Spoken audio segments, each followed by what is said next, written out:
Shalom semuanya, senang kembali dalam program Living in Wisdom. Kita akan melanjutkan apa yang saya mau bagikan tentang nubuatan atau penafsiran saya soal nubuatan akhir zaman yang ada dalam kitab Daniel. Seperti saya sudah sampaikan sebelumnya dalam episode-episode sebelumnya, Bapak Ibu, saya sedang membagikan apa yang dimaksudkan dengan penafsiran kitab Daniel yang dipahami oleh kebanyakan kita, orang percaya, ya. Dan seperti saya bilang juga, saya tuh nggak pernah khotbahkan akhir zaman dari kitab Daniel. Kenapa? Karena saya belum menemukan kesejahteraan. Ya. Makanya meskipun saya khotbah tentang macam-macam, ya bahkan kalau boleh jujur ya, ada beberapa materi tafsiran saya tentang akhir zaman di kitab Wahyu yang sudah berubah, ya. Tapi dulu meskipun saya sekarang ini sudah saya koreksi, ya tafsiran saya tentang misalnya ya tentang tentang Satan, tentang juga tribulasi, ya. Apakah orang Kristen masuk ke dalam tribulasi apa tidak? Dulu waktu awal-awal belasan tahun yang lalu, ya itu saya masih mengatakan kita itu akan diangkat sebelum masa tribulasi. Saya mengikuti apa yang dipahami oleh dosen-dosen saya, oleh buku-buku yang saya baca, oleh teologi yang mempengaruhi saya ketika saya belajar di awal-awal program S1 saya. Jadi saya mengatakan gereja akan diangkat. Tapi kan hari-hari ini kalau Bapak Ibu mengikuti khotbah saya tentang kitab Wahyu, mengikuti kelas ini juga soal tribulasi, saya bilang gereja akan masuk dalam masa tribulasi. Nah, tapi meskipun demikian, saya dulu meskipun saya memahaminya gereja akan mengalami pengangkatan, tapi itu saya yakin gitu. Nah, entah kenapa tentang kitab Daniel ini saya tidak pernah yakin gitu dari dulu. Ya.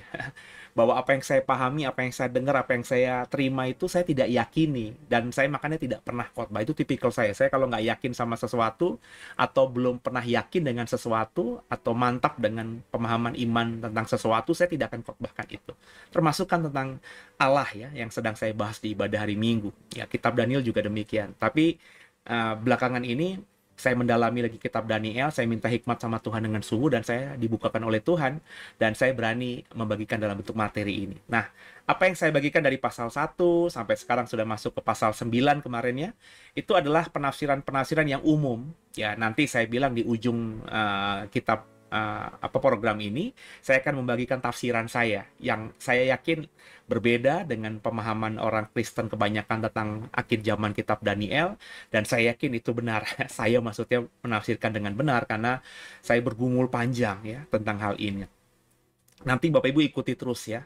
Tolong nanti kalau sudah selesai silahkan memperhatikan dan mengkoreksi atau sharing dengan saya di setiap hari Minggu sore. Kan saya ada program live streaming ya. Bapak Ibu bisa merespon tentang pengajaran saya di dalam nubuatan akhir zaman kitab Daniel ini ya. Oke, kita akan masuk dalam materi yang baru di hari ini. Ya, kita akan masuk pada episode yang ke-6 Bapak Ibu ya. Benar ya, episode ke-6 dari nubuatan akhir zaman kitab Daniel ya. Nah, pasal 2 sudah, pasal 7 sudah, pasal 8 sudah, pasal 9 sudah, dengan 2 episode, mestinya kita pasal 12 ya. Karena menurut saya yang berhubungan langsung dengan akhir zaman itu adalah Daniel pasal 12, sedangkan pasal 10 dan pasal 11 itu menurut saya awalnya itu tidak masuk dalam konteks nubuatan tentang akhir zaman. Tapi ketika saya mau skip itu dan langsung pasal 12, ada gerakan untuk coba lah bagikan gitu ya, yang pasal 10 dan pasal 11, dan itu mau saya bagikan pada episode kali ini kepada saudara. Coba kita baca dulu Daniel 11 ayat 2 sampai 4, saudara. Oleh sebab itu aku akan memberitahukan kepadamu hal yang benar, sesungguhnya 3 raja lagi akan muncul di negeri Persia, dan yang keempat akan mendapat kekayaan yang lebih besar dari mereka semua, dan apabila ia telah menjadi kuat karena kekayaannya, ia akan berusaha sekuat-kuatnya untuk melawan kerajaan Yunani. Kemudian akan muncul seorang raja yang gagah perkasa, yang akan memerintah dengan kekuasaan yang besar dan akan berbuat sekendaknya. Tapi baru saja ia muncul, maka kerajaannya akan pecah terbagi-bagi menurut keempat mata angin dari langit, jatuh bukan kepada keturunannya, dan tanpa kekuasaan seperti yang dipunyainya, sebab kerajaannya akan runtuh dan menjadi milik orang-orang lain daripada orang-orang ini. Siapakah mereka ini? Ini adalah ayat yang kita baca dalam Daniel 11 ayat 2 sampai 4. Siapakah mereka ini? Nah, Bapak Ibu, kalau kita melihat Bapak Ibu mendengarkan, memperhatikan apa penafsiran saya dari Daniel pasal 2 dan seterusnya. Ini Daniel sedang melihat penglihatan dalam kurun waktu masa depan yang kurang lebih tidak begitu jauh atau sama lah, gitu. Yang menariknya Bapak Ibu, ini saya kasih spoiler aja ya. Yang menariknya, saya tergelitik gitu saudara, bahwa apa yang dinubuatan kitab Daniel ini itu tergenapi secara presisi dalam sejarah. Ya, satu sisi nih ya, satu sisi kita bisa melihat bahwa ini adalah benar-benar nubuatan Tuhan yang luar biasa. Bahwa Tuhan di zaman Daniel sudah memberikan penglihatan kepada Daniel tentang masa-masa setelah zamannya, dan itu tergenapi semuanya. Tergenapi semuanya. Ya, luar biasa. Ya, kalau kita misalnya adalah orang-orang yang seperti saya dulu gitu ya, bahwa kalau membaca Alkitab itu pokoknya ada supranatural lah ya. Itu ya saya juga menganggap bahwa wah, ini luar biasa, nubuatan Tuhan tergenapi. Tapi kan saya sudah bilang, saya kalau membaca kitab Daniel itu coba memperhatikan perspektif perjanjian lama, perspektif orang-orang Yahudi yang nerima kitab Daniel ini sebagai kitab sucinya, bagian dari kitab sucinya, karena perjanjian lama itu kan diberikan untuk orang Yahudi kan, bukan untuk kita orang Yahudi.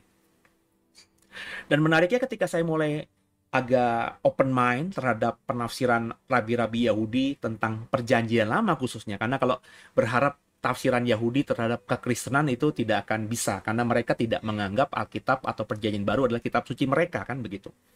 Jadi saya mau fokus belajar menyikapi atau memperhatikan bagaimana mereka melihat atau menafsirkan perjanjian lama.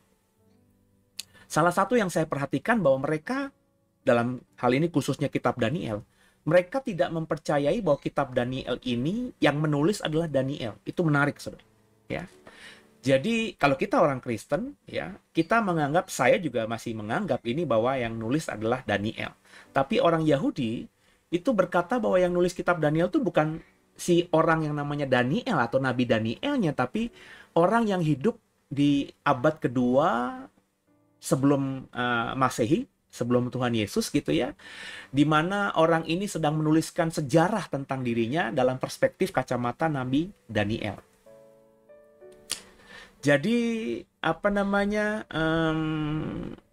itu yang dipahami orang Yahudi, dan sebab orang Yahudi berkata demikian, sebab kayaknya ya, saya nggak tahu ya, apakah orang Yahudi tidak percaya nubuatan apa tidak, tapi mereka berkata bahwa sebab yang disampaikan oleh kitab Daniel ini semuanya secara historical, secara waktu sejarah itu sudah tergenapi. Jadi nubuatannya itu nyaris, ya dibilang 100% presisi, ya mereka mungkin tidak berkata demikian ya, tapi 90% itu presisi, dan itu wow gitu, karena untuk sebuah nubuatan dipercayai sudah tergenapi secara 90% itu luar biasa, saudara. 10%-nya ada perdebatan lah, ada tidak kesesuaian atau pemahaman yang sama, tapi 90% itu rabi-rabi Yahudi yang tentunya punya latar belakang pendidikan yang berbeda, sudut pandang yang berbeda. Mereka menganggap bahwa kitab Daniel ini itu sudah tergenapi. Jadi kayaknya, kata mereka ya, ini ditulis oleh orang-orang yang sudah melewati kurun waktu historical kitab Daniel ini. Jadi ditulis ulang gitu. Mereka tidak berkata Daniel tidak melihat atau mendapatkan penglihatan atau mendowngrade dari si Daniel ya. Tapi mereka itu memposisikan bahwa sosok sejarah yang namanya Daniel ini itu pernah bernubuat, tapi apa yang kita baca dalam Daniel 1, 2, 3, 4 seterusnya sampai 12 itu adalah hal-hal yang dituliskan oleh orang-orang yang sudah melihat bahwa peristiwa-peristiwa yang dinubuatkan Daniel ini sudah terjadi. Jadi mereka nulis sejarah, ya. Itu makanya orang Yahudi yang mendalami kitab Daniel tentu di abad-abad Masehi ya, terutama ketika mereka sedang menyusun kanon itu, mereka mengatakan bahwa kitab Daniel ini masuk dalam kanon perjanjian lama mereka karena itu kitab yang cukup kuat, tapi ini bukan ditulis oleh si Danielnya, tapi ditulis oleh orang-orang yang terkemudian gitu. Orang-orang yang hidup di abad kedua, ketiga, keempat sebelum Masehi, yang tentunya hidup setelah zaman Daniel. Sehingga makanya peristiwa soal Yunani, soal Yunani pecah itu mereka kitab Daniel sudah menggambarkan dengan jelas.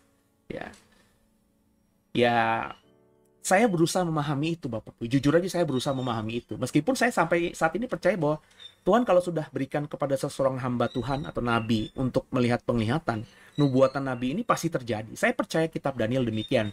Tapi saya coba memahami, paling tidak berusaha untuk mengerti perspektif orang Yahudi tentang kitab Daniel, dan perspektif itu saya mau baca dari rabi-rabi mereka yang menafsirkan kitab Daniel.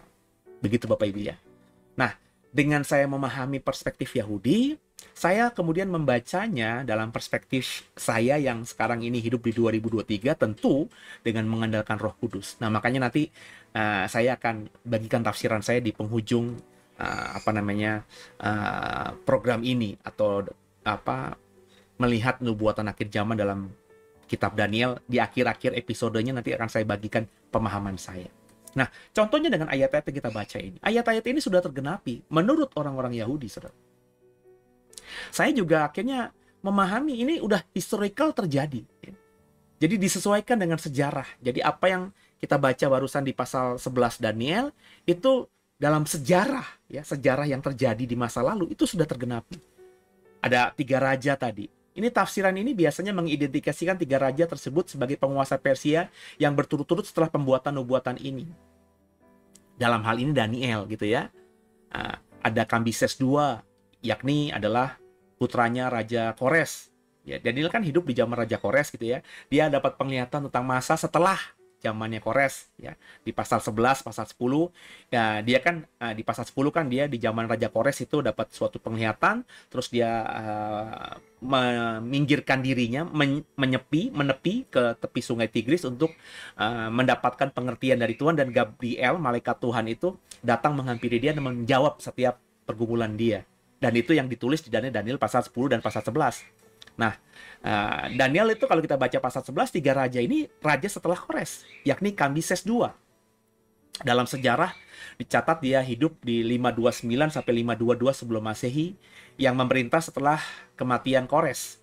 Kemudian raja kedua adalah Bardia atau Smerdis, 522 sebelum Masehi. Dia adalah adik Kambises II, anak Kores juga.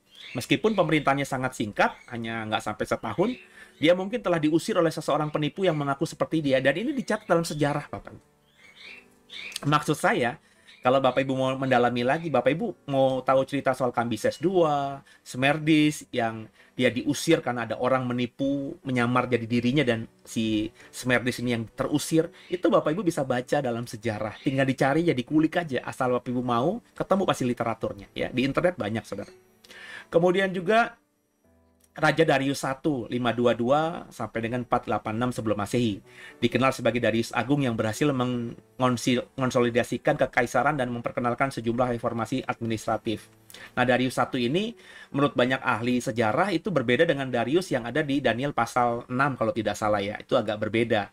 Meskipun mereka punya nama yang sama, yakni Darius. Meskipun ada juga ahli sejarah yang mengatakan ini 2 orang yang sama. Cuma kalau 2 orang ini orang yang sama, maka Darius yang ada di Daniel pasal 6 itu kan hidup di dalam kitab Daniel sebelum Raja Kores, ya.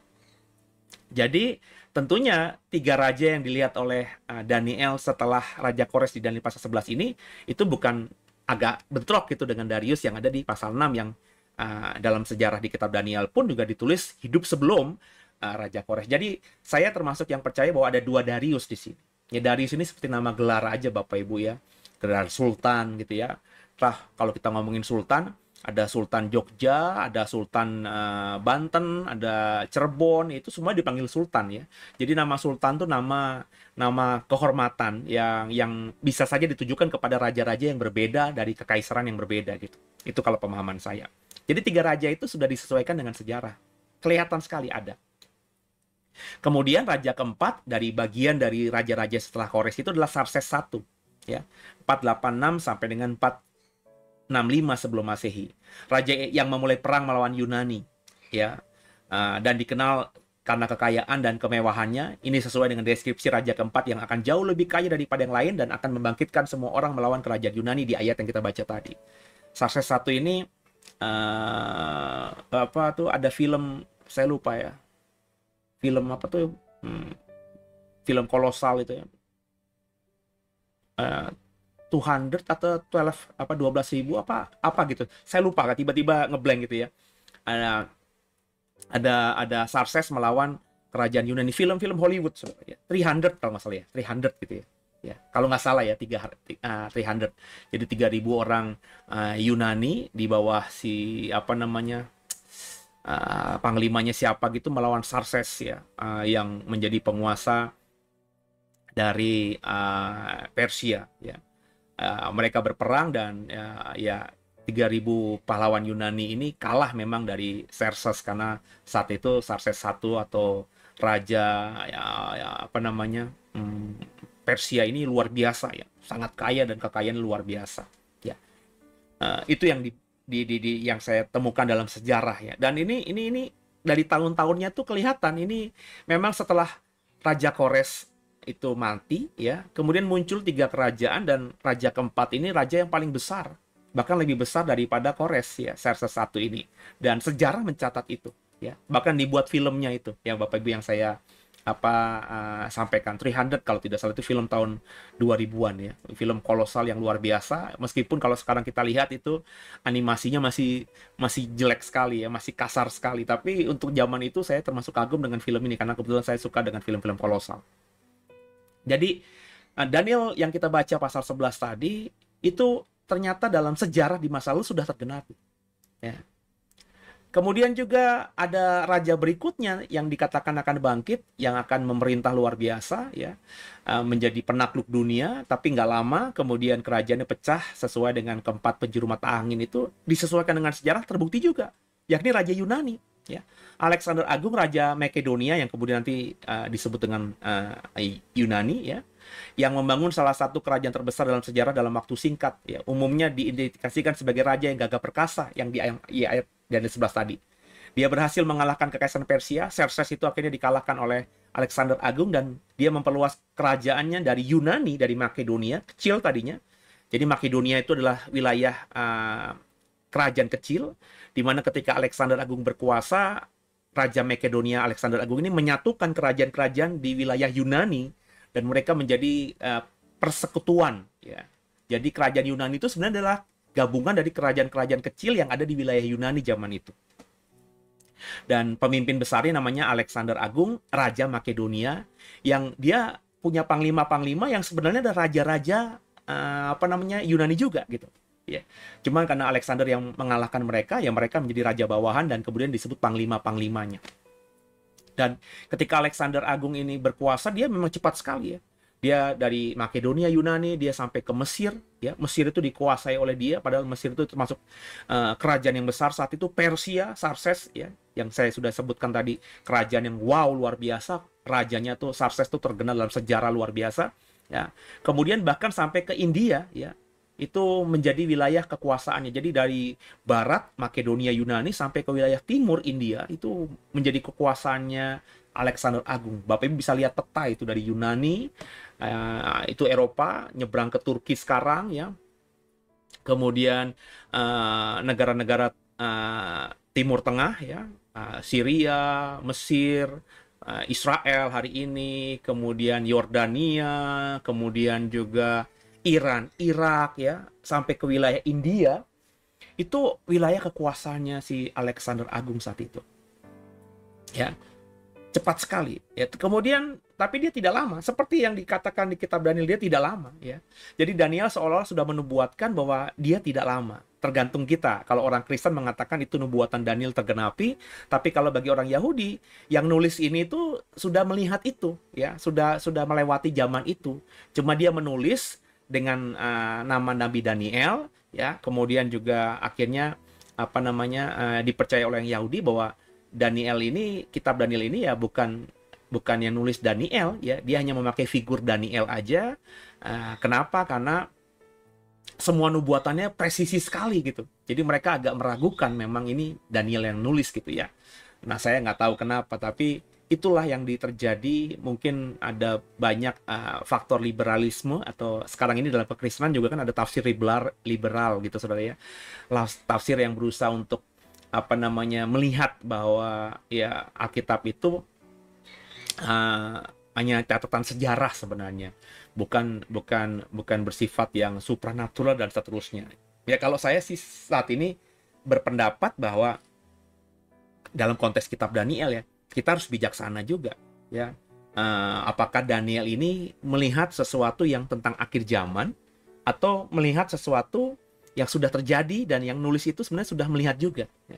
Kita kan membaca kitab Daniel, ketika membaca nubuatan akhir zaman Daniel, mengatakan bahwa semua nubuatan di kitab Daniel itu bicara mengenai akhir zaman, mengenai masa nanti. Apakah begitu gitu? Nah, saya sedang memaparkan perspektif orang-orang Yahudi terutama yang mengatakan bahwa semua pasal kitab Daniel itu sudah tergenapi, sudah terjadi ya di dalam bahkan sebelum zaman Tuhan Yesus. Jadi kita coba mengikuti alur pikiran mereka dulu. Nanti saya akan membagikan pemahaman saya. Sebab kalau kita ngomongin tafsir Kristen pun juga mengikuti ya tafsiran yang sudah saya bagikan. Pasal 2 itu seperti itu, pasal 7 demikian. Cuma ada beberapa bagian nanti dalam kitab Daniel, terutama Daniel pasal 12, pasal 11 bagian akhir, yang mengatakan bahwa kata orang Kristen, ini belum terjadi. Ini bicara mengenai akhir zaman. Jadi kalau orang Kristen tuh melihat Daniel pasal 1 sampai pasal 11 pertengahan itu adalah sesuatu yang sudah terjadi di masa lalu.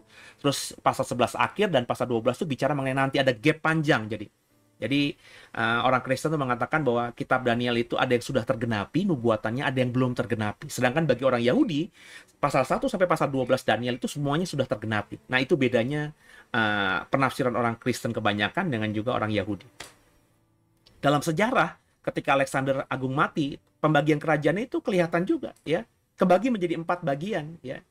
Dibagi-bagi di antara jenderal-jenderalnya yang disebut dengan diadochi. Saya sudah jelaskan apa itu diadochi dalam episode-episode sebelumnya.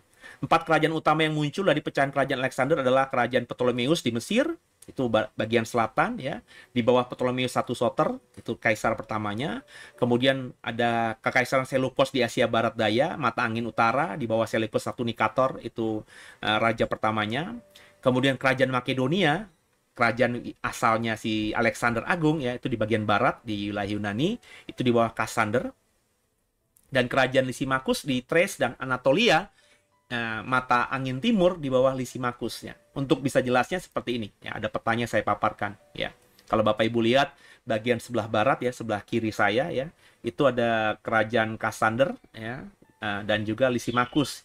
Itu yang di mata angin barat dan mata angin timur. Maksudnya barat dan timur itu dari wilayah Yunani. Sedangkan Ptolemeus yang di bagian bawah itu warnanya agak ungu, itu adalah bagian selatan, dan bagian utara itu Seleukus yang warnanya abu-abu ya. Antigonus yang warna orange ini itu dalam sejarahnya, kalau kita baca dalam sejarahnya, ini salah satu jenderal juga yang jenderalnya Alexander Agung, di mana ketika Alexander mati, dia termasuk yang paling kuat saat itu, berusaha untuk menyatukan semua panglima-panglimanya Alexander Agung yang terpisah-pisah, yang menjadi raja mandiri gitu ya. Antigonus II ini ingin menguasai mereka semuanya, mau menjadi penerus dari si Alexander Agung. Cuma karena dia terlalu ambisius, terlalu memang dia panglima yang paling kuat ya, yang paling hebat gitu ya, paling punya pengalaman, tentaranya lebih hebat dan lain sebagainya daripada semuanya. Tapi karena terlalu ambisi, akhirnya dia berperang dengan semua panglima-panglima yang tadinya tuh sahabat-sahabat dia semuanya, sama-sama panglima-panglima atau jenderal-jenderalnya Alexander Agung. Sehingga akhirnya Antigonus I ini nggak lama kerajaannya hancur gitu ya. Kemudian akhirnya hilang. Yang ada hanya 4 sesuai mata angin tadi ya, Seleukus di utara, Ptolemeus di selatan, terus Kassander di barat, dan Lysimachus di bagian timur, seperti yang di peta ini. Coba kita baca lagi Daniel 11 ayat 2 sampai 4. Maka raja negeri selatan ya akan menjadi kuat, tetapi salah seorang dari panglima-panglimanya akan menjadi lebih kuat daripadanya, Dan orang ini memerintah lalu kekuasaannya akan menjadi kekuasaan yang besar. Beberapa tahun kemudian keduanya akan bersekutu. Coba saya cek, ini kayaknya ayatnya salah nih ya. Sebentar Bapak Ibu ya. Nah, saya kalau melihat ada ayat yang kayaknya kurang pas gitu, saya coba cek dulu. Ya, saya nggak mau menyesatkan Bapak Ibu. Oh, benar kan? Sebentar. Oh, ini dimulai dari ayat 5. Sebentar ya Bapak Ibu ya, saya keluar dulu. Ini dimulai dari ayat 5. Ayat 5 sampai kemudian raja itu sampai ayat 9. Oke, ini yang benar Bapak Ibu. Oke, saya kembali lagi. Oke, ya. Maka Raja Negeri Selatan akan menjadi kuat, tetapi salah seorang dari panglima-panglimanya akan menjadi lebih kuat daripadanya, dan orang ini memerintah. Lalu kekuasaannya akan menjadi kekuasaan yang besar. Beberapa tahun kemudian keduanya akan bersekutu. Putri Raja Negeri Selatan akan datang kepada Raja Negeri Utara untuk mengadakan persetujuan. Tapi putri itu tidak berhasil, juga keturunannya tidak dapat bertahan. Putri ini akan diserahkan, demikian pula orang-orang yang mengantarnya, anak yang dilahirkannya, dan orang yang mengawininya. Dan pada waktu itu akan tumbuh suatu tunas yang seakar dengan putri itu, menggantikan orang itu, dan orang ini akan bergerak maju melawan tentara Raja Negeri Utara, memasuki kota bentengnya, dan ia akan bertindak terhadap mereka, dan ia akan berkuasa. Bahkan dewa-dewa mereka, dan patung-patung tuangan mereka, dan barang-barang mereka yang berharga, dari perak dan emas, akan diangkutnya sebagai jarahan ke Mesir. Lalu beberapa tahun lamanya, ia akan berhenti berperang melawan Raja Negeri Utara, kemudian raja ini akan memasuki kerajaan Raja Negeri Selatan, tapi kemudian pulang ke negerinya sendiri. Nah, Bapak Ibu, menarik ya ketika saya dalami ini, ya, saya coba mengikuti alur pikirannya orang Yahudi. Seperti saya bilang, saya kalau sekarang ini baca Perjanjian Lama, coba mengikuti tafsiran orang Yahudi terlebih dahulu, baru saya menyorotinya dalam perspektif saya dengan meminta pertolongan Roh Kudus agar menerangi gitu, ya. Jadi supaya clear gitu, karena dulu saya kalau baca Perjanjian Lama langsung dalam perspektif Kristen saya, ya. Dan ya akhirnya lumayan kacau gitu ya. Karena Perjanjian Lama ya ditulis dalam konteks untuk orang Yahudi. Ya, jadi saya harus mengerti dulu pemahaman orang Yahudi soal Perjanjian Lama ini, baru saya minta Roh Kudus menerangi supaya saya mendapatkan hikmat dan akhirnya ketemu remanya atau benang merahnya dengan Perjanjian Baru. Makanya saya bilang sekarang ini kalau saya khotbah, PL dan PB itu nggak pernah berbeda pendapat. Kenapa? Karena saya kalau membacanya ya melihat dengan terang sekali, ya nggak bertolak belakang, ya. Cara kerja Tuhan di PL dan PB itu sami mawon, saudara. Sami mawon tuh bukannya mecin nih, itu miwon. Coba kita sesuaikan dengan sejarah. Nah, Raja Negeri Selatan itu seperti saya bilang tadi, biasanya diidentifikasikan sebagai Ptolemeus I Soter, pendiri dinasti Ptolemeus di Mesir di selatan, ya. Setelah kematian Alexander Agung, dia pendiri kerajaan Ptolemeus, ya. Dulunya adalah panglimanya Alexander yang menguasai wilayah Mesir. Setelah Alexander mati, dia menjadi raja Yunani di wilayah Mesir. Ptolemeus namanya. Kemudian Raja Negeri Utara itu dikaitkan dengan Seleucus I Nikator atau penerusnya. Pendiri dinasti Seleucus yang menguasai wilayah Timur Tengah termasuk Suria dan sekitarnya. Nah, kalau kita baca ayat tadi, tadinya itu si Seleucus I Nikator ini, pendiri kerajaan Seleucus ini adalah jenderalnya dari Ptolemeus I. Cuma karena dia jenderal yang cukup berpengaruh gitu ya, akhirnya dia ya lebih unggul, lebih hebat daripada sang rajanya sendiri. Makanya tadi terjadi perdamaian begitu ya, berusaha untuk berdamai, dan akhirnya salah satu cara yang dilakukan agar terjadi perdamaian, ya, Ptolemeus I Soter ini berusaha untuk mau berdamai dengan jenderalnya Seleucus I Nikator agar kerajaannya di Mesir itu tidak diganggu. Dia memberikan anaknya. Ya, coba kita baca dulu konteks sejarahnya ya, konteks spesifiknya. Ptolemeus II Philadelphus, negeri selatan, salah satu raja Ptolemeus yang menguasai Mesir dan sekitarnya. Kemudian Antiochus II Theos, salah satu raja Seleucus yang menguasai wilayah Suria dan sekitarnya. Jadi Raja Negeri Selatan dan Negeri Utara di Daniel 11 tadi itu merupakan bagian dari anak cucunya kerajaan Ptolemeus di Mesir dan juga kerajaan Seleucus di di utara. Nah, awalnya tuh mereka itu sebenarnya satu, ya. Seleucus I Nikator itu adalah jenderalnya dari Ptolemeus I Soter. Tapi karena Ptolemeus I Soter nggak mau tikai dengan jenderalnya ini, kemudian ya akhirnya dibuatlah perjanjian gitu ya, perjanjian apa namanya damai gitu ya saudara ya. Nah, apa yang kita baca di pasal 11 itu terjadi di uh, Ptolemeus II. Jadi Ptolemeus I sudah mati, ganti Ptolemeus II, dan apa namanya Seleucus I Nikator itu juga sudah apa namanya mati dan diteruskan oleh anaknya Antiochus II Theos gitu ya. Jadi Berardike ya satu itu putri dari Ptolemeus II yang dikirim gitu ya. Jadi si bapaknya ini Ptolemeus II ini mengirimkan anaknya seperti penafsiran tadi ya, ayat-ayat yang kita baca tadi, yakni Berardike untuk dinikahkan dengan Antiochus II ya, sebagai bagian dari usaha untuk mengakhiri konflik ya, perang antara selatan, antara kerajaan Ptolemeus dengan tadi salah satu jenderalnya namanya Seleucus I Nikator. Bahkan ketika generasi pertama sudah mati, pertempuran itu masih dilanjutkan oleh generasi kedua mereka. Makanya supaya damai, Ptolemeus II memberikan anaknya supaya dinikahi atau terjadi pernikahan dengan si Antiochus II ya, supaya peperangan ini tidak berkelanjutan ya. Itu makanya putri Raja Negeri Selatan akan datang kepada Raja Negeri Utara, itu dihubungkan dengan peristiwa ini. Terbukti dalam sejarah ya. Nah, konflik itu, perjanjian dan pernikahan tidak berhasil mengamankan perdamaian jangka panjang dan konflik berlanjut. Kenapa? Karena setelah perjalanannya waktu, kalau kita belajar sejarah ya, kebetulan saya suka sejarah jadi masih terngiang-ngiang gitu apa yang saya pernah baca tentang peristiwa ini. Antiochus II itu kembali pada istri pertamanya, kalau nggak salah Laodike atau Laodice gitu ya, istri pertamanya, dan dia meninggalkan si Berardike ini. Nah, tapi karena si istri pertamanya ini sudah sakit hati, karena si suami Antiochus II ini menikahi perempuan lain, maka Antiochus II diracun lah, mati. Dan akhirnya Laodice ini menjadi permaisuri gitu ya. Dan dia mengangkat anaknya menjadi penerus tahta. Dan kemudian si Berardike ini dan anaknya yang merupakan anaknya Antiochus II dibunuh.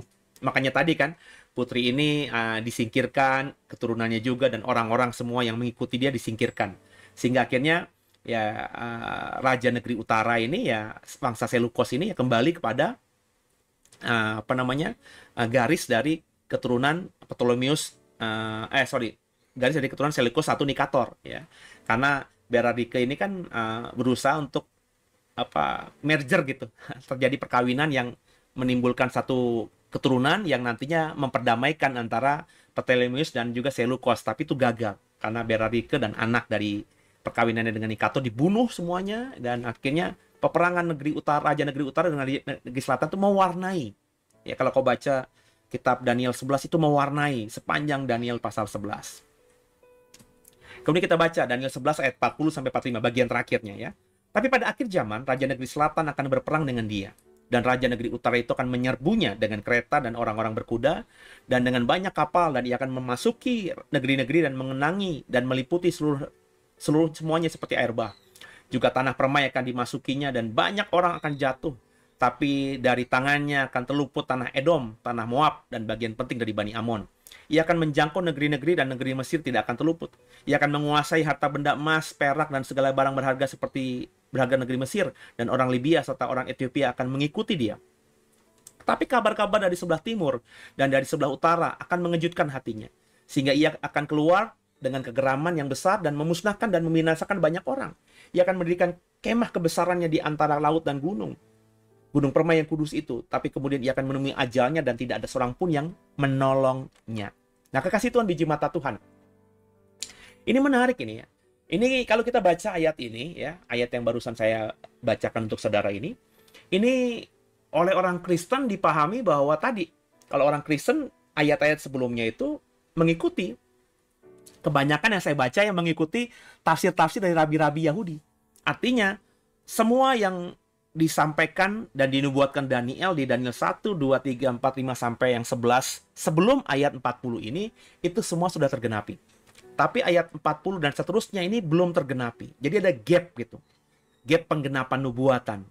Daniel 11 ayat 39 dan sebelumnya, pasal 1, itu sudah tergenapi, mengikuti alur pikiran orang Yahudi yang menafsirkan bahwa Semua dalam sejarah itu sudah terbukti, sudah terjadi. Nubuatan Daniel itu sudah terjadi, sudah presisi terjadi, ya. Dan baru di ayat yang ke-40 dan 45 ini kata orang-orang Kristen kebanyakan, ini orang-orang Kristen Injili, dispensasional. Saya dulu termasuk orang yang mengaku diri adalah seperti itu secara teologi akhir zaman. Saya memahami bahwa dunia itu dibagi-bagi oleh Tuhan seperti teologi dispensasional yang cukup mempengaruhi saya. Tapi sekarang itu sudah tidak saya pahami lagi begitu ya.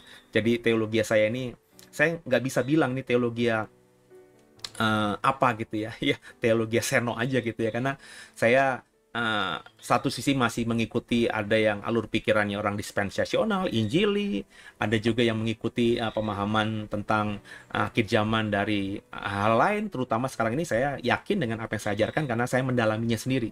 Kalau ada masih kemiripan-kemiripan ya bagi saya nggak mungkin semua tafsir yang sudah ada yang saya pahami sebelumnya itu pasti salah, nggak mungkin, pasti ada kebenarannya juga. Cuman saya tidak lagi melihatnya seperti saya melihatnya dulu gitu. Nah, ini yang menarik saudara ya. Menarik di sini ya. Siapakah raja tadi kalau kita lihat ya. Raja, pada akhir zaman ya, kalimat yang warnanya warna-warni, pada akhir zaman raja negeri selatan akan berperang dengan dia dan raja negeri utara itu akan menyerbunya. Nah, siapa raja negeri utara yang menyerbu ini? Ya. Raja negeri utara itu kan raja negeri dari bangsa Selukos ya, yang wilayahnya di bagian utara, sedangkan Ptolemeus itu selatan, Mesir ya. Nah, ini sudah saya ikuti, sudah saya bagikan ketika kita membagikan atau menafsirkan Daniel pasal 8 ya.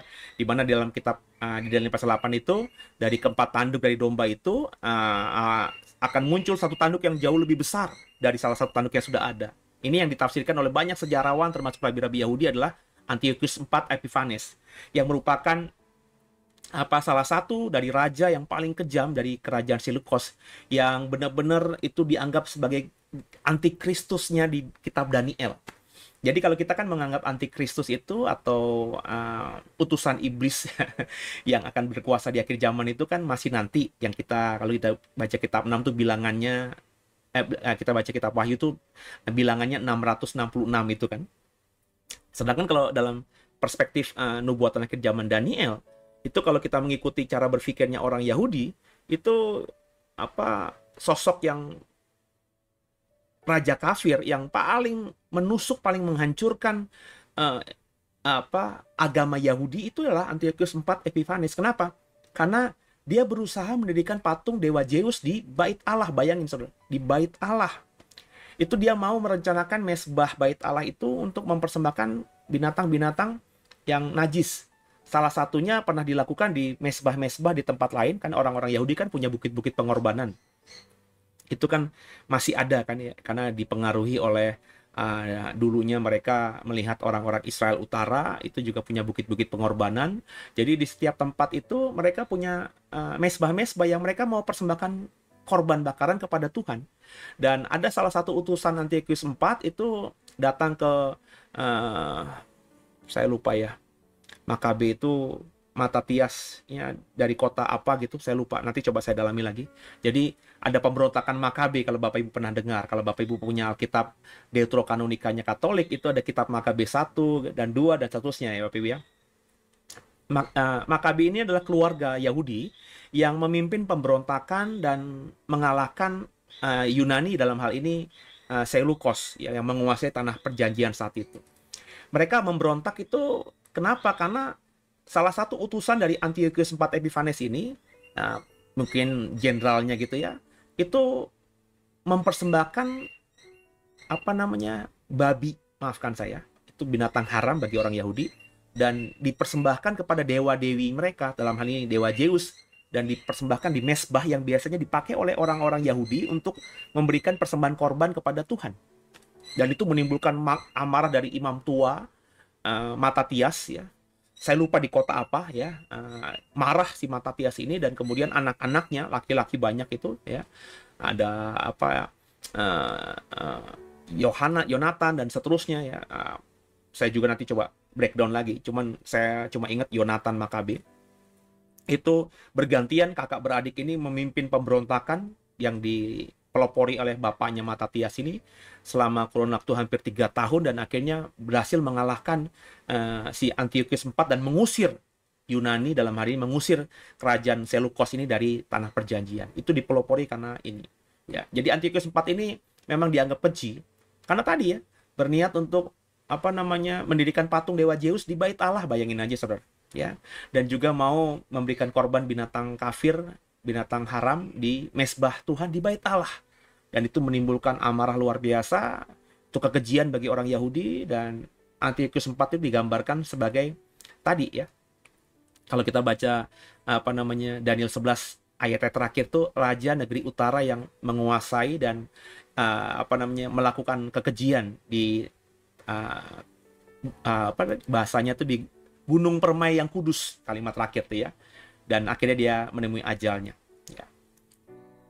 Jadi Daniel 10 dan 11 ya, meskipun saya tidak ada agenda tadinya untuk membagikan ini, itu kenapa? Karena bagi saya tidak berkaitan erat dengan akhir zaman gitu ya. Tapi karena apa? Karena sudah tergenapi. Sampai di ayat 40 ayat 45 tadi saya mengikuti pemikiran dari orang Yahudi bahwa itu sudah tergenapi. Ya. Bahkan kalau kita mau dalami lagi, wah itu ceritanya panjang, dan karena memang saya suka sejarah ya, saya mengulik lagi.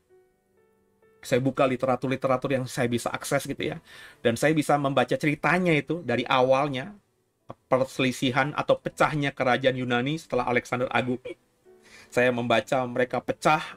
Kemudian juga saya belajar tentang sejarah perselisihan panjang antara Raja Negeri Utara dan Raja Negeri Selatan, seperti yang digambarkan kitab Daniel. Satu persatu saya breakdown, itu sampai nanti akhirnya muncul apa namanya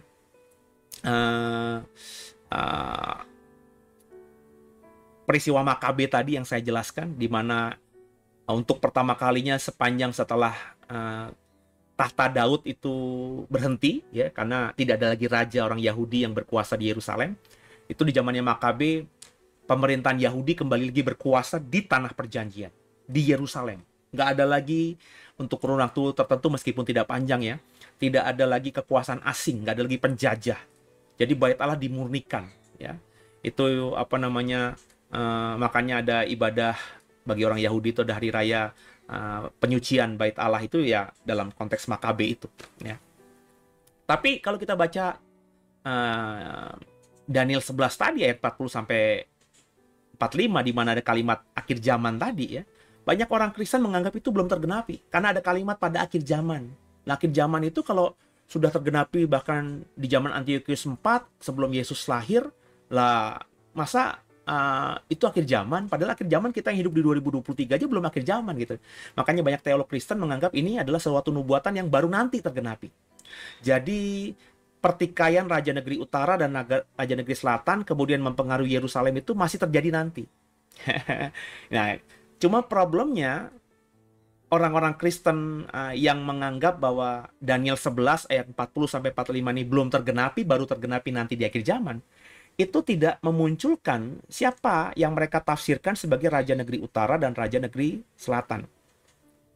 Sebab kalau kita mengikuti sejarah dari penafsiran kitab Daniel pasal 1 sampai pasal 11 tadi ya, itu kan Raja Negeri Utara itu sudah digenapi di masa lalu sebagai kerajaan Syria atau kerajaan Selukos.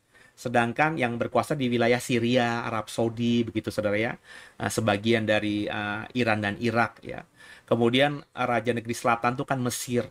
Nah, hari-hari ini kita tidak melihat indikator ada peperangan antara Mesir misalnya dengan Syria, atau Mesir dengan Iran, Irak. Kita nggak lihat itu, Bapak Ibu. Indikatornya tidak terlihat.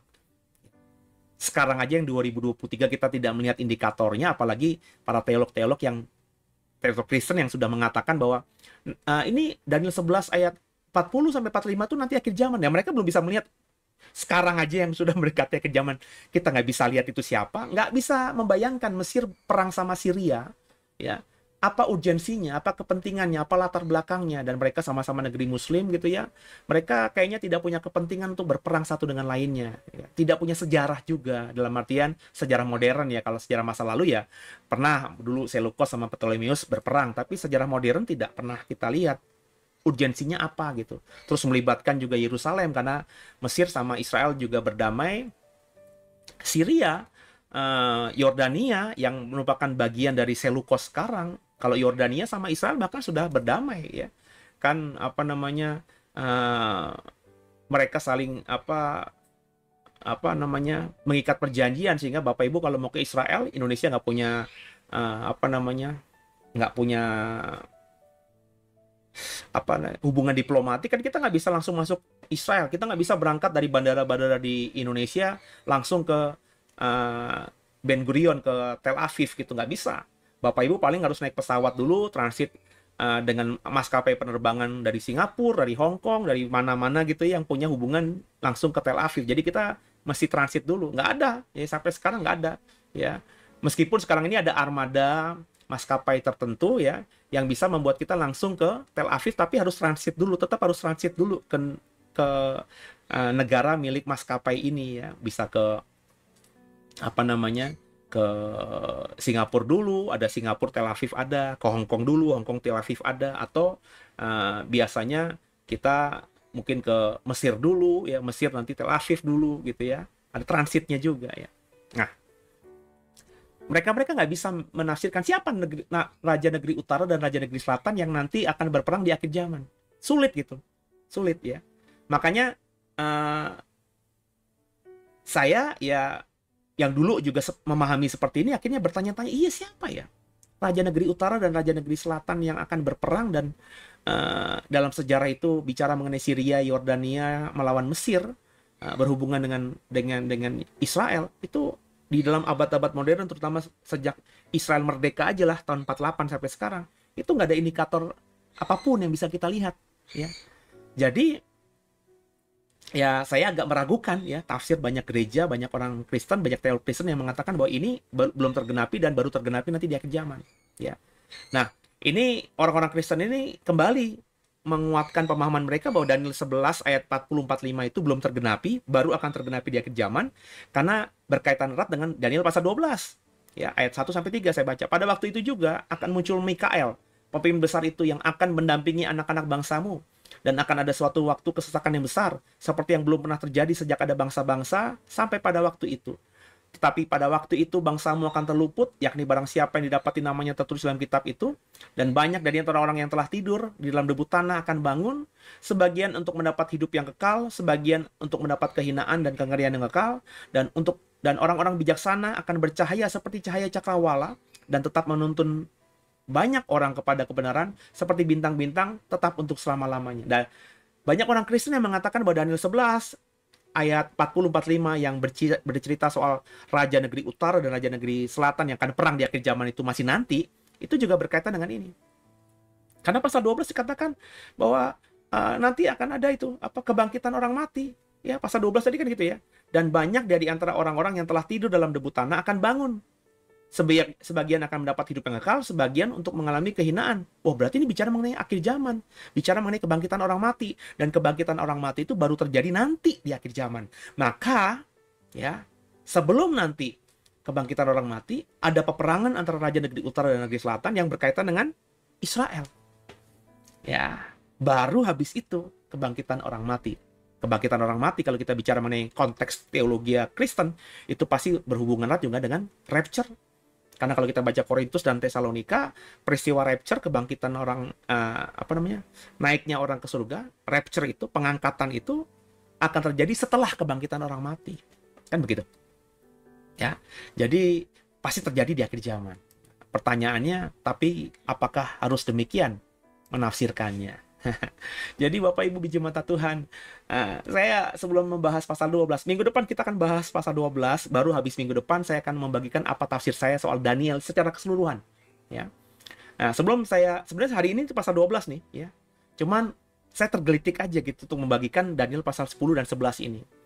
Di mana Daniel 10 pasal 10 dan pasal 11 itu saya bilang tadi, ini menurut saya sudah tergenapi, tapi bagi orang Kristen kebanyakan belum, karena ada kata akhir zaman ya.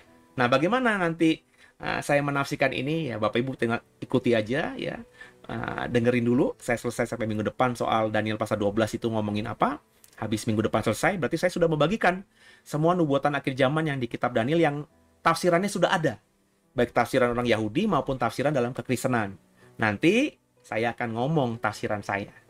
Nah, coba Bapak Ibu ikuti lagi ya. Jangan di skip ya episode-episodenya. Kalau kemarin ada yang belum didengerin, coba dengerin lagi dulu. Bapak Ibu paham dulu pemahaman Yahudi gimana, pemahaman Kristen bagaimana, dengerin saya pelan-pelan, terus kalau perlu ditulis. Ini kan kita lagi sekolah nih, ya. Kita lagi belajar juga nih ya. Jadi catat dulu, nanti baru dengerin tafsiran saya. Nanti kalau ada pertanyaan-pertanyaan, silakan Bapak Ibu bisa join dalam program Minggu Sore bersama Pase. Setiap Minggu sore jam 5:30 ya, saya live streaming kurang lebih 1 jam, 1,5 jam, tergantung pertanyaannya ada apa tidak gitu ya. Dan saya akan memberikan kesempatan buat Bapak Ibu khususnya yang menjadi membership ya, untuk bertanya tentang nubuatan kitab Daniel yang sedang saya sharingkan ini ya. Ayo kita join, kita berdiskusi karena topik akhir zaman menarik. Jadi nggak lama lagi ya kita akan selesaikan nubuatan akhir zaman di kitab Daniel ini. Nanti kalau udah selesai, saya sudah bagikan tafsiran saya akan membagikan hal-hal yang lain yang berkaitan dengan akhir zaman. Gitu ya Bapak Ibu ya. Terima kasih buat kebersamaannya. Sampai jumpa. God bless you.